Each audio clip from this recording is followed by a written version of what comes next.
to our very new show, This Is Me. And don't get fooled about the title, because this is not about me. It's going to be about our special guest today, Pamm Edwards, and you, the audience, who hopefully are going to leave the show feeling empowered and exhilarated and will help us grow our audience. So, how exciting, Pamm! You are our first guest. I know, that's kind of special. It is So it's very like, a special. year from now when you celebrate your 1 year anniversary, I was there. And congratulations to your inaugural video. Thank you. I'll share with my coffee, tingling. So I'm going to tell the audience a little bit about you, Pamm. So Pamm is a special friend. It's not a friend of many, many years. We met more recently in time, but sometimes it's the best meeting because people correspond to who we are a lot more as we age. And Pamm and I, we clicked right away. Not only do we both enjoy life and we are lucky to be born with a happy nature, but we both pursue the same dream to help people live a happier life, a more healed life. So that connected us right away. And Pamm is the author of a book that really impacted me. I read it 2 times, and it's not your typical self-help book. It's really unique. It's called Life Repair Toolkit, and you can find it on Amazon, and you can find it, of course, on liferepairtoolkit.com. What's special about that book is that it really is about emotion and feelings, like most self-help book, but it's also very scientific. Pam will tell you more about that because I'm not that good about science. But I was fascinated as I was going through it because it really felt like you have a lot of good reviews on your website about the book. And one of them I thought nailed it, saying, you are not stuck. You just use your old tools from the past that are no longer working. And what Pam is providing is a new life repair toolkit where you just pick up very, very useful tools to stop living a struggling life and actually celebrating life. So that's what we have in common. We do not believe we have to struggle. Life is not easy, it's full of ups and downs, but with the right tools, the right way of thinking, and putting the effort in the right direction, we can celebrate life and have more ups than downs. And that's what we're going to be doing with This Is Me. So, Pam, please tell us more about you. Well, I actually started out in psychology and then I took a philosophy course, and that really answered the questions that psychology was not answering. So I ended up getting my degree from Smith College in philosophy, and then I also have a heavy emphasis in physics. So that combination of psychology, philosophy, and physics is like throughout the book. Please show us the Yeah, book a little bit more. I want to see the book a little bit more. Yes, the Life Repair Toolkit. And you have a real toolkit. If you read the book, and you hope you're going to read the book, it exists in audio as well on your website. I love audio. You put it in your car, anywhere, in your shower, and it's so much easier. and there are worksheets in the back, but you're really meant to go to the website and download the worksheets. It's so much better if you do it that way.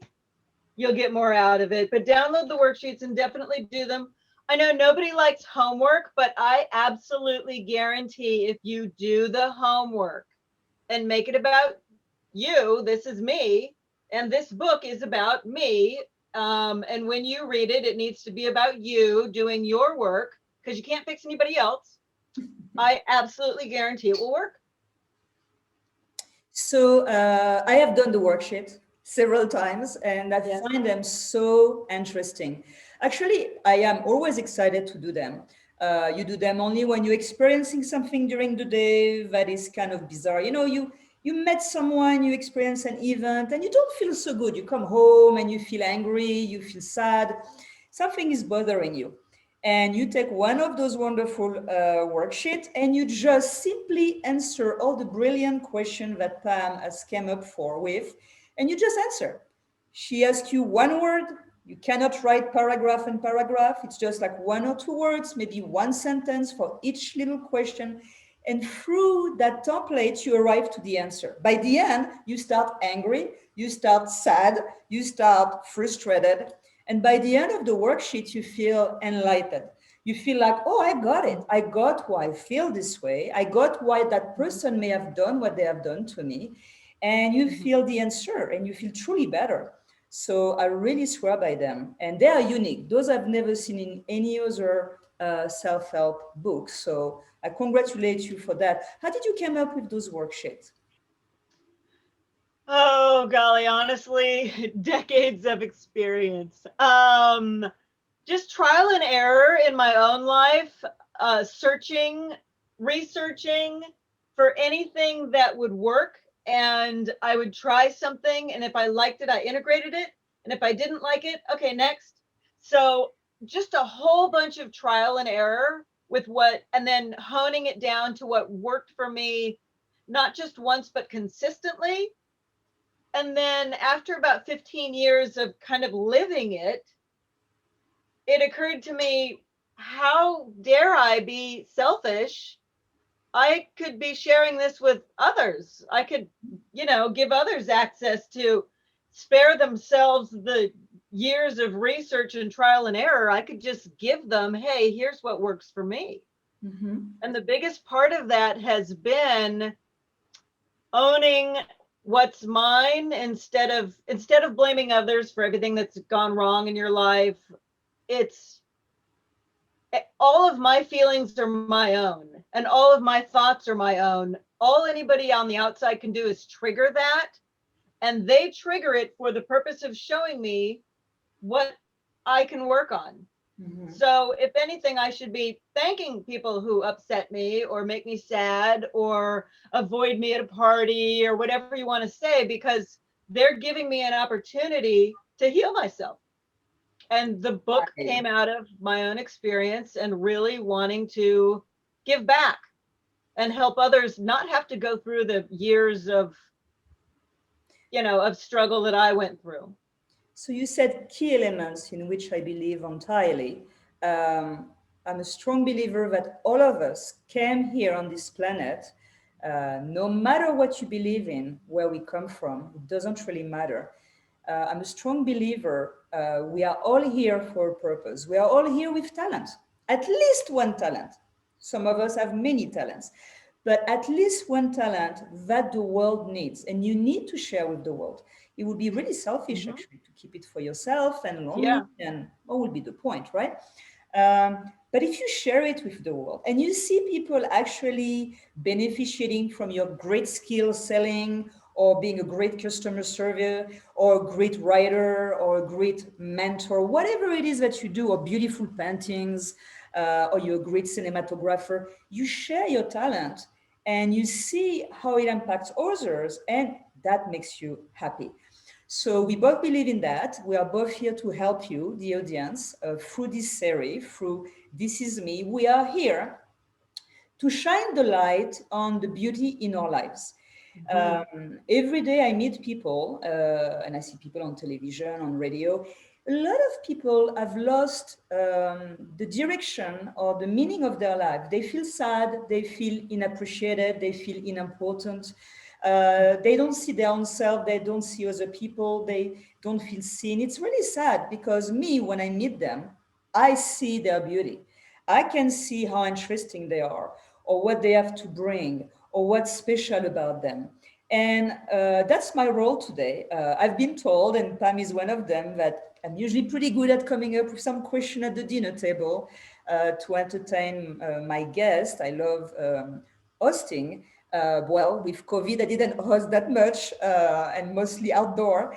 But usually I love hosting, I love cooking for my guests, and I love grilling them with exciting, deep, unusual question. And that's how actually Pam is more than just the first guest. She's also an inspiration to this podcast. I was in the process of developing This Is Me as a video series that you can see on my channel of Instagram and Facebook and LinkedIn. and Twitter. But she said to me, "Why, you're so good with your question. Why don't you do a podcast?" So we are actually shooting today as a video and as a podcast. Please bear with us. It's the first test. I think it's going pretty well. I'm very excited about it. And we're going to try to keep it as real as possible. I'm trying to avoid reshooting, just being natural, being who we are. Yeah. And a big part of This Is Me is actually a game. We're going to do something digging inside of us about something special in our life and in our character and in our past through interesting questions and angles. But again, because we should have fun in life, nothing should be that boring and that intense and that serious. So here is the rules of This Is Me. And every week we will do a new episode. There will be a new guest and there will be a new theme. So Pam is in Sacramento, California right now, in her home, and I am in my apartment in Guadalajara, Mexico. We have 2 hours difference.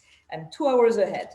And being in Mexico, I try to surround myself with as many Mexican things as possible. It's a very refined country full of beautiful art. Actually, Pam was here 2 or 3 months ago, and you loved it. If I can, as soon as I can move there, I will. I really loved it. Yeah. Well, You should point out that even though you're in Mexico, your accent is not a Mexican accent. Where does that one come from? no, I'm afraid my accent is going to follow me until the very last day of my life. My accent is French. And although I only lived in France, in the country of France, only 8 years of my life, from the age of 12 to 20, I have such a strong French personality, look, way of dressing up, and accent. So I've been in the US for over 30 years, currently in Guadalajara. But where I thought that it was easier to leave COVID-19 here. It's been a wonderful country for supporting my creativity during COVID. And this is how we get the game. So let's go back to our game and our rules. Every week, we're going to pick a topic. We don't know which topic. It's going to be a surprise. We're going to improvise to find something great about ourselves or our life on the topic we pick. And all the topics are in the head, in the skull. You know that in Mexico, they love the Day of the Dead. And I love my skull. And I think I bought it at the Lake Chapala, if I remember well. So let's go. Are you ready, Pam? You're not terrorized by improvisation. All right, let me put my little finger. What? So that's going to be the topic for today. And I called the show This Is Me because every time I will be the guinea pig to start the show. I will say, this is me about that topic, and then it will be Pam. And I hope that the audience will be at the same time doing the same thing we are doing, searching for the same answers inside of yourself. So at the end of the show, all of us, Pam, you, I, everybody, we will be digging this answer and leaving the show feeling better and empowered. And please send your comments, your story, your experience through all the comments on Instagram, on the podcast, on any social media where the show is appearing. All right. Pam. And questions too. Give Armel ideas for new questions to ask too. Absolutely. Alola, it will delight me to be receiving questions. So please go for it. All right, Pam. The topic for today, for episode number 1, is tell me something beautiful or great about your childhood. All right, so I have to improvise. My childhood. And we all have 1 to 2 sentences.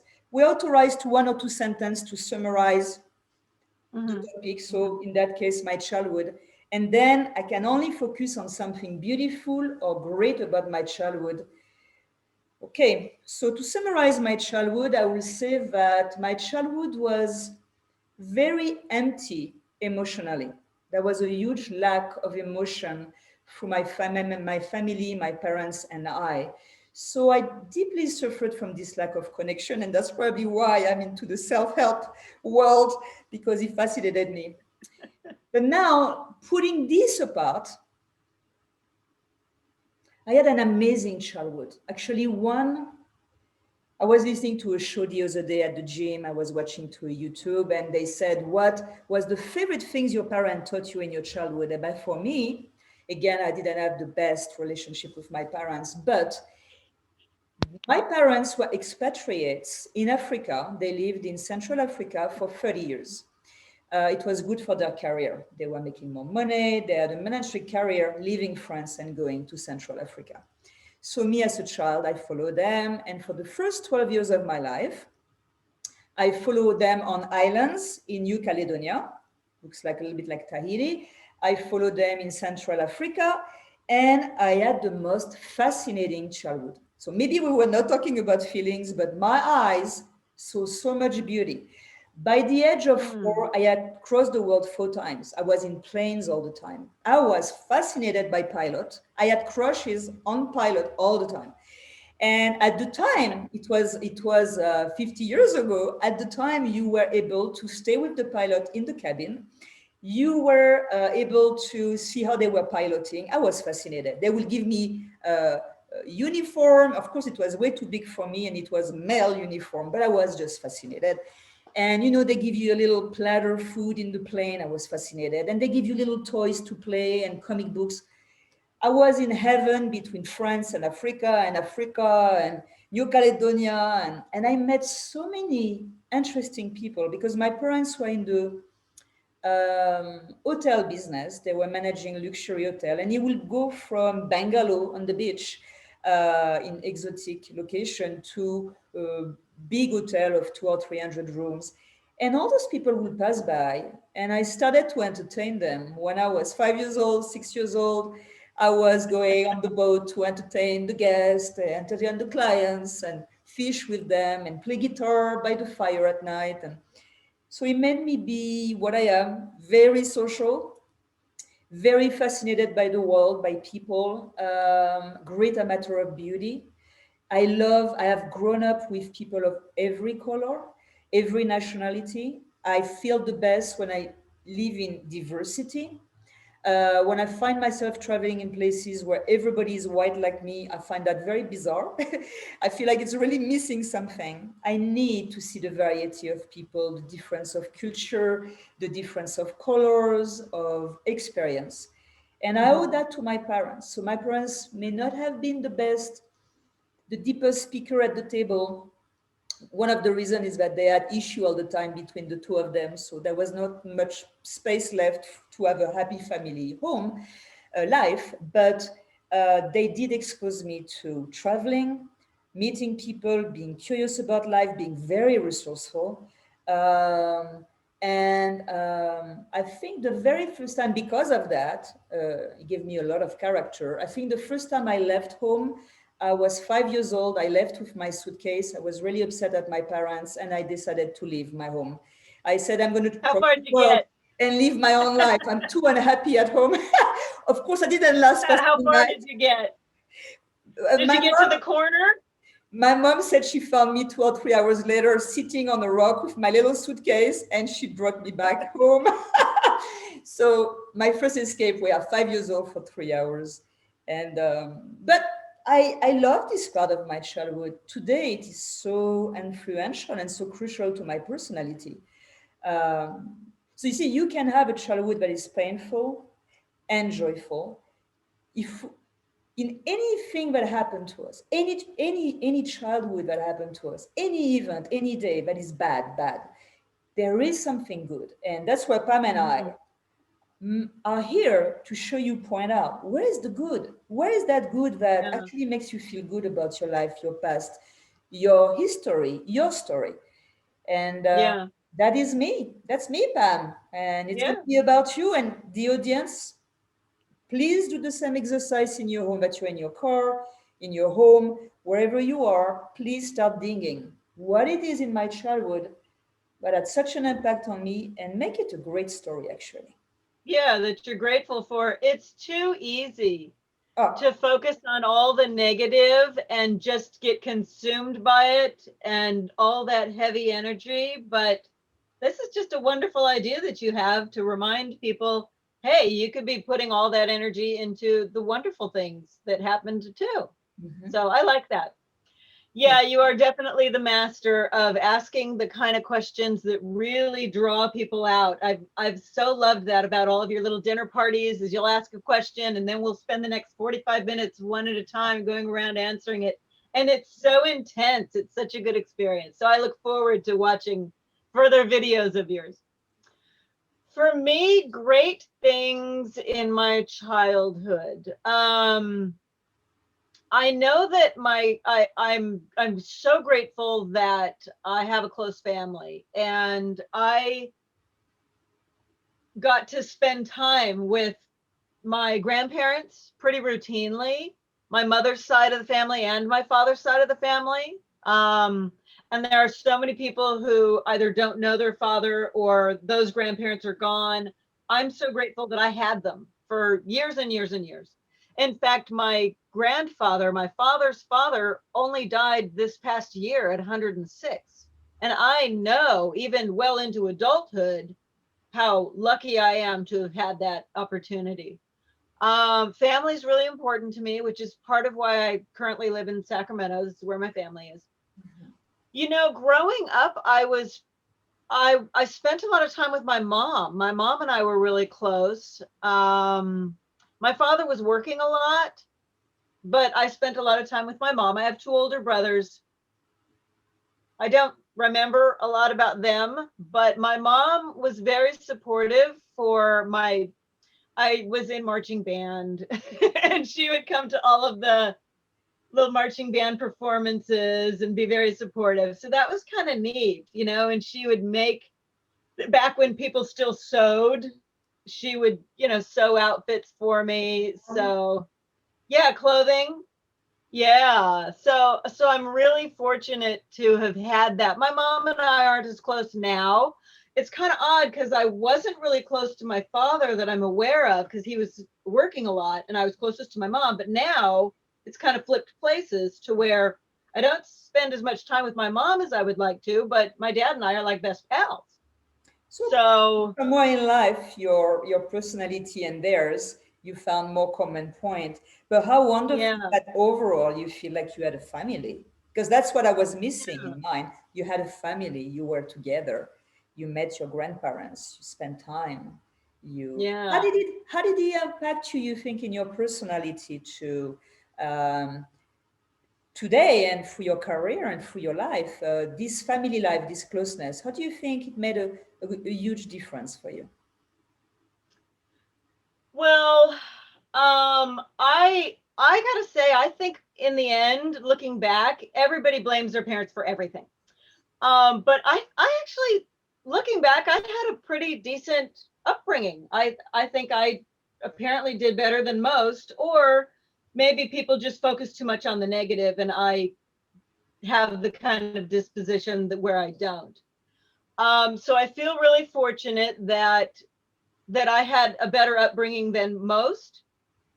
There were issues. There was a family member who had some mental instability, and I think that as a result of that, I wanted to make it better. And in my endeavor to make that person feel better in my childhood, I think that got carried into me wanting to help others Hmm. as well, which, you know, hello. So I think even though it's a bad thing that there was, you know, some kind of mental illness in my family growing up, I still spun it into a positive thing in my adult life to where I'm sure that's a part of the reason why I want to help people. I want to understand myself better. I want to help others understand themselves better and to constantly grow. I'm sure that's a part of it. That's really the key. You see, what we're doing today may seem like very benign and very just pleasant and a good time sharing memories of our childhood, but no, no, it will be missing the point. The point is to say, how are we going to use what we just rediscovered, remembered, or just shared right now? how can you actually use that to better your day tomorrow? And maybe you're going to bring that at the table tonight when you dine with your family or your partner or a friend. Maybe you are going to remember and bring it back and monetize it. Maybe you're going to write about it. Maybe you're going to say, oh, let me incorporate that aspect in my life. The only thing I want to make sure is that you do not just talk about it and forget it and put it back in the drawer. Uh, so this is about us, and that us must exist. It must exist in the present. The past, what you Mhm. dig from the past, let's dig only the good and bring the good in the present so we can also use it in the future. Now, everything you haven't liked, we're going to dig it, we're going to leave it in the past. And actually, what do we do, Pam, Miss Special Toolkit? What do we do with the past that we don't like? You examine it to see how it shaped you. You do what you can. You use the tools to heal through the emotional trauma, your attachment to your story, to that bad part of your upbringing that you keep retelling. You get attached to that, and it forms these really thick neural bonds. Or you can choose to do what we're doing today, which is focus on something good in your childhood or how something bad turned into something good in your adulthood. And let's make those neural bonds thicker instead. Yeah, that's what we do. We heal through the past and we use that to build a better future. Mhm. So, should we say that life is like a movie? Our life is like a movie, and we tell ourselves stories, and we can make it a good movie or a bad movie, a B movie Yeah. or a fascinating movie. We can really spice anything we have lived with imagination, with focusing on the better more than the worse, in adding humor, in adding wisdom, in adding healing. So I really look at life like a storytelling, and my life like chapters. And of course, some chapters are better than others, but you can have a really good book. You can write a really Yeah. good book no matter where you started.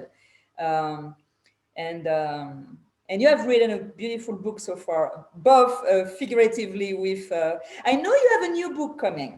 Yeah, and it's funny because you're talking, what you're going into now is one of the major topics of the second book, which is the meaning that we attach. And if the meaning that we attach to things is all negative, congratulations, that's what you're going to get more of in your life. You can change your meanings, you can change your story at any time. And when you change your story, it changes your future as well, not just your present. You can actually change how you regard something that happened in the past. You can reinterpret its meaning, Mhm. that it didn't have to be the horrible thing that you always said that it meant. Maybe it didn't mean that at all. And by changing the meaning, you change your emotional attachment to the past, which changes your present state. So Yeah. that's a big And part you, of the second book. so, what's the title of the second book?